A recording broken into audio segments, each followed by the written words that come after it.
All right, thank you very much for that update. Clement Masombo is in Nyeri with looks like the same picture, whereby business is slowly opening, if that. We're going to take another update and come back to Alan Ochanda, who is in Kitengela, who was going to move from Lolongo earlier, and to give us an update about that. We know that historically this has been a spot where, in terms of protests and demonstrations, has been had an eye on it in terms of a highlight. Alan, coming back to you, what's the situation like in Kitengela?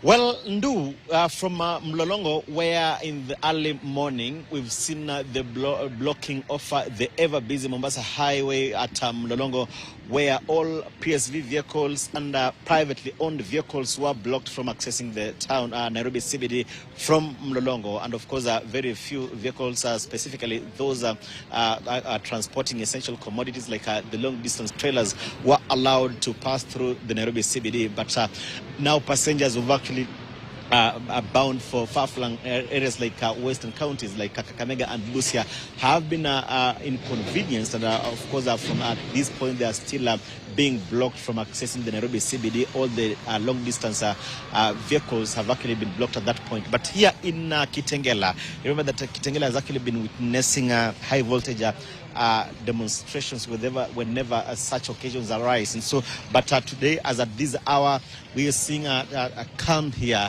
Police officers stationed in various points here. And you can see that security has actually been heightened. Remember that Kitengela, everybody who uses the Mombasa, who comes from Kitengela and maybe wants to access the Nairobi CBD must pass through Mombasa Road, and so they've actually been blocked from at Mlolongo. And so businesses have temporarily been closed here.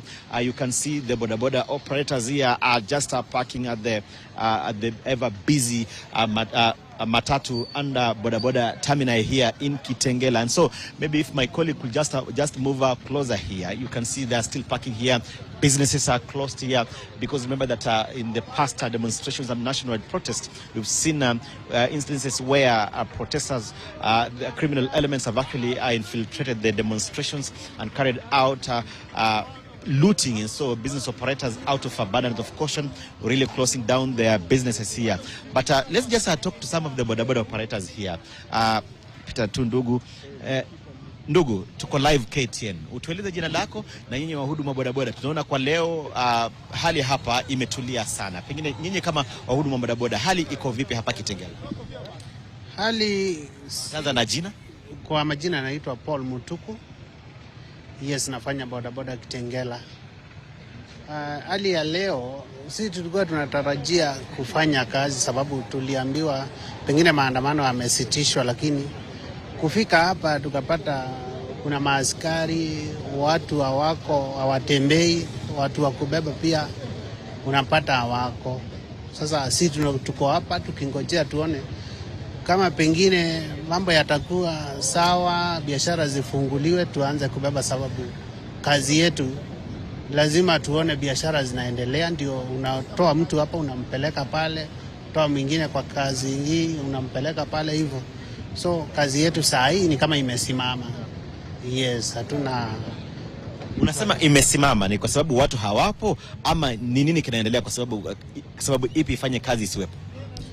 Nasema hawapo sababu saa hii wale watu wako hapa, hakuna mtu anaenda aidha kazi, hakuna mtu wa kupelekwa kwa biashara yake sababu biashara zimefungwa.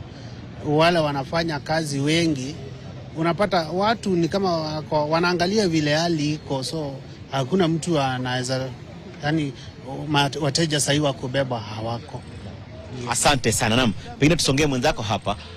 Naona unakataa kuzungumza na sisi, lakini pengine mwenzako hapo, tueleze jina lako, songea karibu tu, utueleze jina lako. Tunaona kwa kawaida wahudumu bodaboda wenzako huwa pengine wakati kama huu, masaa kama haya, huwa mnabeba watu, hampo kwenye stage hii, lakini kwa leo mmejazana hapa. Hali ni vipi hapa?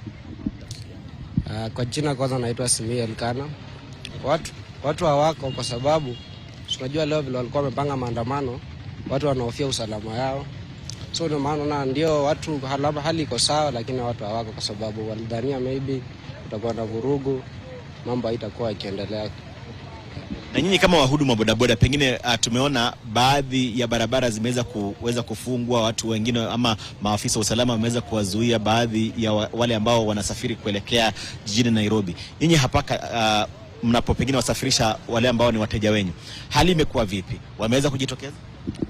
Watu hawako kabisa.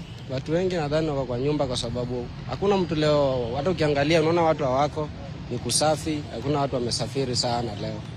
Yeah. Naam, asante sana. Well, you can see, yes, you can see pockets of people, but businesses, majorly the supermarkets, the small shops, have remained under lock and key because of the fear of the unknown. Remember that in the past, we've seen protesters who come out in their hundreds to protest. But today, remember that the Gen Zs had said it's a commemoration of their colleagues who died in 2024. But that could not maybe erase the fears, the wounds that the business operators here underwent, that they suffered. And so to just ensure that they exercise caution and that protect their businesses, most of the businesses have remained under lock and key. They are closed. And remember that also security operators are actually stationed in almost all corners to ensure that maybe they could just deter any instances of protesters here. And remember that the protests have actually been infiltrated by criminal elements in the past. And so you could see the police vans here, Land Cruisers, are stationed there to ensure that they could deter any attempts by criminal elements to maybe just come out, and also not just criminal elements, but they actually just ensure that they suppress anything to do with the protests here in Kitengela that normally often turn violent here after the infiltration by criminal elements. And so we shall be keeping at here in Kitengela to just bring our viewers to speed with the happenings here in Kitengela, Kajiado County. Alan Ochanda is in Kitengela. He's moved on there from Lolongo where he was earlier, and the situation